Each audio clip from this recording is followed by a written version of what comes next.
they had, in that calm, direct, intuitive, practical, urgent, gentle sense, fairly brutal comments about how I need to change. But they always started with, let me know how I can help. Thank you for allowing me to be part of your team. It is so important that you build the team. It's so important that you strengthen systems. It's so important that you improve communication. And he said things like this, and if you think I'm bad at these things now, just imagine what I was like then. All failure to change is my responsibility alone. Don't undermine. Don't skip levels. Trust people. Praise them. Listen. Communicate. Don't micromanage. Delegate. Establish an effective data system ASAP. In order for there to be effective communication, there has to be two-way communication. That was exactly 21 years ago. Be patient and understanding. Prioritize. Delegate. Be accessible. When things got really tough in New York City, I asked Louis if he would relocate there. And he said he couldn't, but he would come for 6 months and he would help me establish the system. And he came up for 6 months, stayed in New York City to get things up and running and work with many others to strengthen systems. He also came over to the house. He got to see my now 19-year-old when he was a newborn. I still remember him making Michael squeal with delight and giggle and peals of laughter. He was a tremendously consistent source of wisdom, guidance, and support for the whole 5 years that I was in that role. And when Barbara and I began thinking about and planning to go to India, he provided critical advice and insight to me and to us. And Barbara remembers him coming over to our house and sitting us both down and telling us what to expect and how to be patient and to take the time and to make sure to treasure and value the things that we needed to treasure and value. And he was amazingly insightful. He gave me one piece of advice in particular that ended up being crucial to what I was able to do in India. He said, you know, they're not going to want to talk to you. You realize that, don't you? And I didn't. And they're not going to want to tell you what's going on.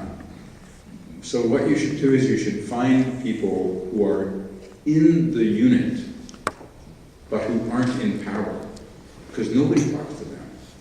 But they know what's going on, and they can tell you what's going on, and they can help you understand the context so you can be more effective in getting things done.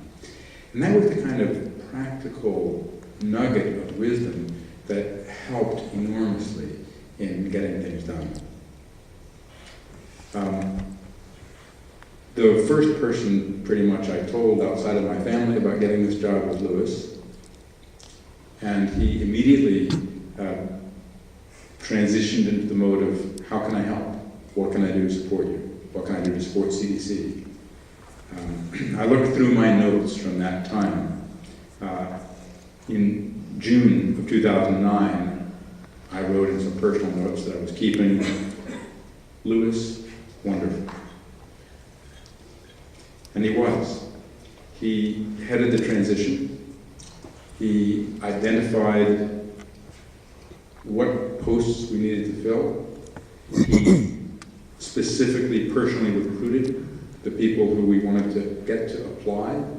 He helped them make sure they went through the process okay. If they got selected by the open process, he made sure they came on board okay, and he had pretty close to a 100% success story in that, success rate with that. So really, he established the current leadership team of CDC as director of the transition, and what we're able to accomplish is what we're able to accomplish because of Louis's help and support. He also continued to give me a lot of feedback. I continued to try to listen and do my best. He also was of assistance to many others. And anytime we had a challenge anywhere in the agency, even after we retired, we would deploy Louis to go help work with that person, to help them deal with the challenges that they were facing and become more effective. He also did many other things in his career that I haven't talked about.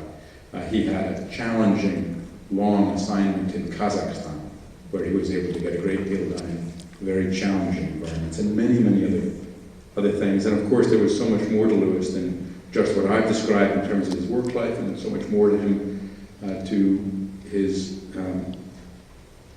family life, to his love of sports, to his love of life. He was no nonsense. He had a tough exterior in many ways, but I don't think I've ever met anyone who was more deeply caring inside. He deserved better. But I'm sure he would say to us, move along, get better. But we can take this time, another time as we reflect on him, to think about the lives that he touched, the people he touched, the people he trained, the people who, through his training, are living longer and healthier, or feeling better and able to do more and helping others. And in many ways, that kind of impact on others becomes infinite and forever, because you're affecting not only the health of individuals, but the health of whole communities, whole societies, and whole countries. So I think our best tribute is to follow Louis's example and his advice as best we can every day.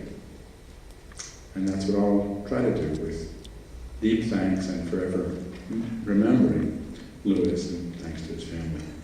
Thank you all.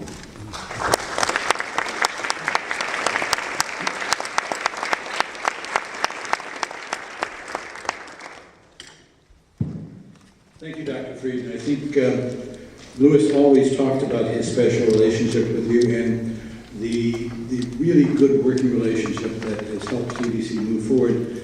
That really was there between a PHA and a medical epidemiologist. And we've seen that happen in CDC's past many, many times, and it's nice to see that it's still alive and well.